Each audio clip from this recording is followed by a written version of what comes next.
안녕하세요. 김용진 목사입니다. 이 영상은 성경 통독하시는데 도움을 드리기 위해 마련한 영상입니다. 통독을 하면서 익숙하지 않은 배경과 내용들로 인해 어려움을 겪는 성도분들이 조금이나마 도움이 될까 싶어 마련한 것인데요. 조금만 관심을 기울이시면 읽으시는데 유익이 있을 겁니다. 그럼 오늘 읽을 부분에 대한 안내를 해드리겠습니다.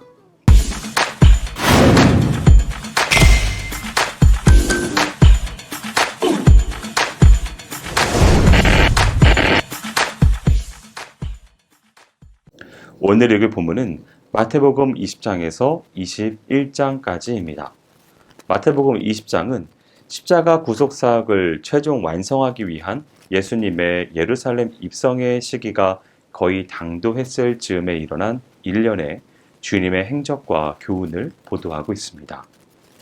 1절에서 16절은 포도원 품꾼의 비유를 통해 인간의 구원이 스스로의 힘과 노력에 의해서가 아니라 오로지 하나님의 주권적인 뜻과 은혜에 의해서 이루어진다는 사실을 강조하고 있습니다.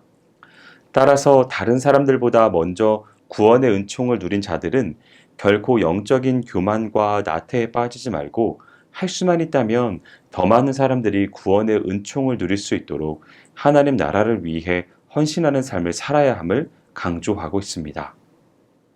17절에서 19절은 예수님께서 세 번째로 자신의 순환을 예고하는 장면입니다. 예수님은 이미 16장과 18장에서 말씀하신 바와 마찬가지로 자신이 예루살렘에서 고난을 받고 죽임을 당하게 될 것이지만 사흘 만에 부활하실 것이라고 예고하십니다.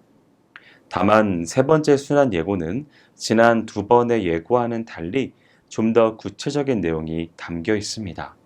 즉, 예수님의 죽음이 유대 종교의 지도자들에 의해 결정된 후 이방인들에 의해 집행될 것이며 또한 십자가 형틀이 사용될 것이라는 사실이 상세하게 예언되고 있습니다. 여기서 우리는 예수께서 자신의 고난과 죽음을 막연히 예상하고 계셨던 것이 아니라 목전의 일처럼 너무나 소상하게 알고 계셨음에도 불구하고 기꺼이 그 모든 고난과 죽음을 향해 앞으로 나아가셨음을 발견할 수 있습니다. 물론 예수님께서 그와 같이 하신 이유는 자신을 세상에 보내신 성부 하나님의 뜻을 성취하고 온 인류를 구원하시기 위해서였습니다. 20절에서 28절은 예수님께서 제자들에게 지도자의 바른 자세에 대해 교훈하는 단락입니다. 거듭된 가르침에도 불구하고 제자들은 예수님의 깊은 뜻을 깨닫기는커녕 영적 무지로 인해 여전히 지상의 메시아 왕국에 대한 기대를 버리지 않고 있었으며 또한 서로 더 높은 지위를 차지하겠다는 욕심의 눈이 어두워져 있었습니다. 따라서 그들은 미리 예수님으로부터 자신들의 지위를 보장받고 싶어 했는데 야고보와 요한의 경우에는 자기 어머니를 동원하여 자신들의 야심을 달성하려고 시도했습니다. 하지만 예수님은 겸손히 자신을 낮추어 다른 사람들을 섬기는 자가 오히려 하나님 나라에 합당한 지도자라고 교훈하셨습니다. 참된 지도자는 예수님께서 세상에 오신 것이 다른 사람들로부터 섬김을 받기 위해서가 아니라 오히려 다른 사람들을 섬기고 심지어 온 인류의 구원을 성취하려고 자신의 목숨을 대속물로 바치시기 위해서였다는 것을 잊지 말아야 하겠습니다. 29절에서 34절은 예수님께서 메시아 사역을 완성하시기 위해 예루살렘으로 올라가는 도중에 발생한 이적을 소개하고 있습니다. 이는 9장에서 소개된 이적과 유사하나 다른 사건입니다. 이 이적은 여리고 근처에서 2명의 소경을 예수님께서 치유해 주신 사건으로 머지않아 예루살렘에서 당하시게 될 자신의 십자가 고난과 죽음에도 불구하고 이 땅에 병들고 소외당하는 자들에 대한 관심과 배려를 조금도 늦추지 않으시는 예수님의 참된 사랑과 섬김의 모습을 부각시킵니다. 이 사건은 다른 공간복음서에도 기록되어 있는데 소경의 수나 장소의 차이점이 발생하고 있습니다. 한편 본문에서 특별히 주목해야 할 것은 두 소경의 외침인데 이들은 무리들의 꾸짖음에도 그리고 제지에도 불구하고 더 높이 소리 지르며 예수님의 손길을 간절히 구했습니다. 이러한 그들의 외침은 예수님으로 하여금 머물러 서게 했고 예수님의 은혜로 눈을 뜨게 했습니다. 21장은 27장까지 이어지는 사건으로 예수님께서 예루살렘에 입성하시어 십자가 순환을 당하기까지의 과정을 담은 소위 고난주간의 사건 보도의 부분입니다. 1절에서 11절은 예수님의 고난주간 중 첫째 날에 있었던 일을 다루고 있습니다. 나귀 새끼를 타고 예루살렘에 입성하시는 예수님의 모습을 소개하고 있는 본문은 고난주간 중 첫째 날에 일어난 사건으로 진정 예수님이야말로 구약 성경에 예언된 메시아임을 증거해 줍니다. 메시아이자 왕이신 예수님은 새끼 나귀를 타고 예루살렘에 입성하심으로써 자신의 신분을 공개적으로 드러내심과 아울러서 자신의 지상생애에 있어서 남은 마지막 한 주간이 고난의 연속으로 점철될 것이라는 사실을 미리 나타내고 계신 것입니다. 12절에서 17절은 둘째 날에 있었던 타락한 성전을 향해 극도로 분노하시는 예수님의 모습이 소개되고 있습니다. 예루살렘 성 안으로 들어가신 예수님은 성전에서 장사하는 자들을 보시고 즉시 그들을 내어 쫓으시는 단호함을 보이셨습니다. 이와 같은 예수님의 분노와 단호함은 개인적인 이해관계로 말미암는 것이 아니라 타락한 유대 종교를 결코 용납하실 수 없는 주님 자신의 공의로운 성품 때문이었습니다. 원래 돈 바꾸는 일과 비둘기 파는 일은 하나님을 경배하러 오는 사람들의 편의를 도모한다는 명목하에 시작된 것이었습니다. 그러나 이것은 하나의 명목일 뿐 실제로는 제사장들과 상인들 간의 이권을 노린 담합으로 생겨난 것이었습니다. 한편 예수님의 성전 정화는 공생의 사역의 초기에도 이미 한번 행하여진 바 있습니다.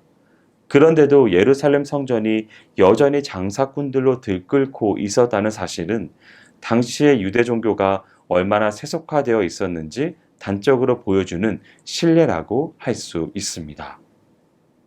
18절에서 22절은 앞 단락에서 살핀 성전 정화 사건과 함께 고난주간의 둘째 날에 발생한 사건에 관한 언급으로 일명 무화과나무 저주 사건이라 불리는 부분입니다. 이 사건은 마가복음 11장에도 언급되고 있는데 마가는 예수님께서 무화과나무를 저주하신 것과 제자들이 무화과나무의 마른 것을 발견하고 예수님께서 그에 관해 교훈하신 것을 분리하여 언급하는데 이는 마가가 연대적으로 사건을 기록한 반면 마태는 같은 주제로 묶어 기술한 결과로 나타난 것입니다. 예수님은 길가에서 잎이 무성한 무화과나무를 발견했지만 그 열매를 얻지 못하자 저주하셨습니다. 그런데 이때는 무화과가 열릴 때가 아니므로 예수님의 무화과나무 저주에 대해서는 논란이 있는데 이는 하나의 상징적인 행동으로 살필 필요가 있습니다. 예수님은 잎만 무성하고 열매 없는 무화과나무를 저주하심으로써 경건의 모양은 있지만 경건의 내용이 없었던 이스라엘 백성들에 대한 멸망을 상징적으로 보이신 것입니다.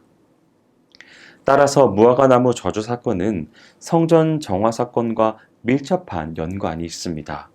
성전 정화 사건이 타락한 유대 종교에 대한 파산을 선언한 것이라면 무화과나무 저주 사건은 이스라엘의 멸망을 예언하고 있습니다.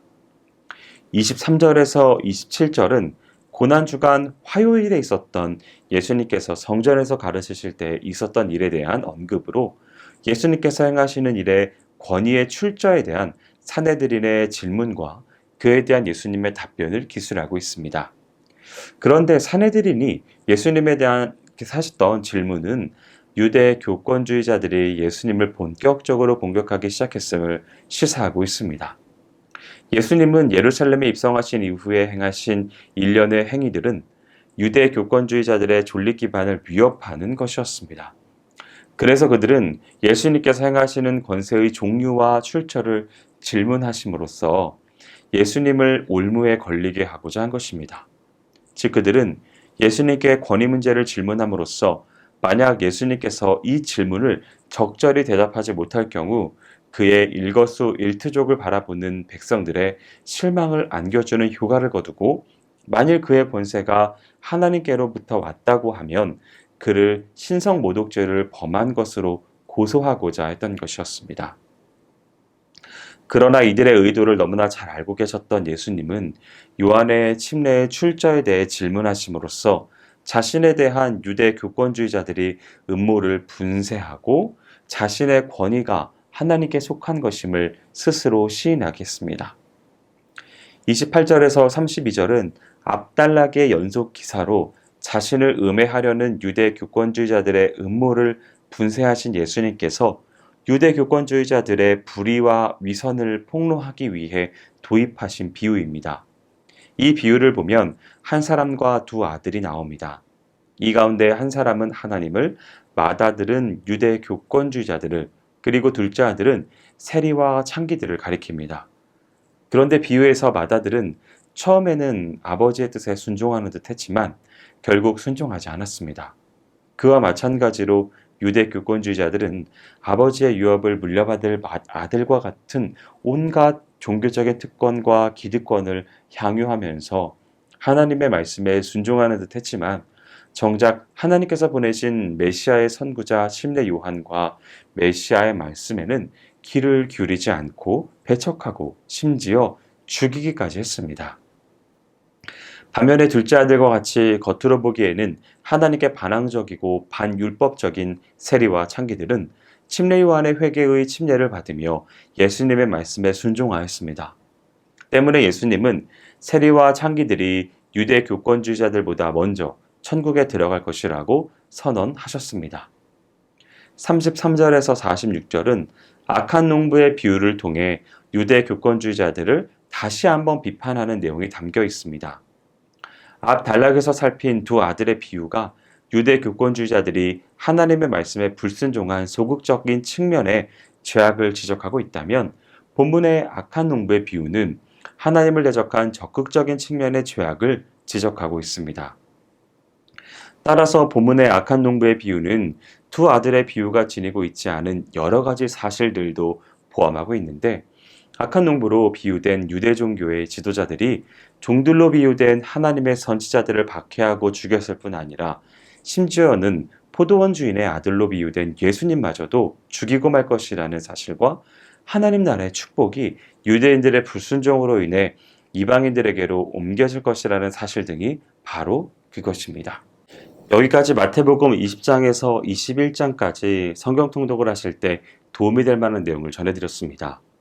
혹시 이 외에 질문이 있으시거나 나누고 싶은 이야기가 있으시면 밴드나 댓글로 달아주시면 필요한 도움을 드리겠습니다. 그럼 내일 다시 만나도록 하겠습니다. 통독 화이팅 하세요!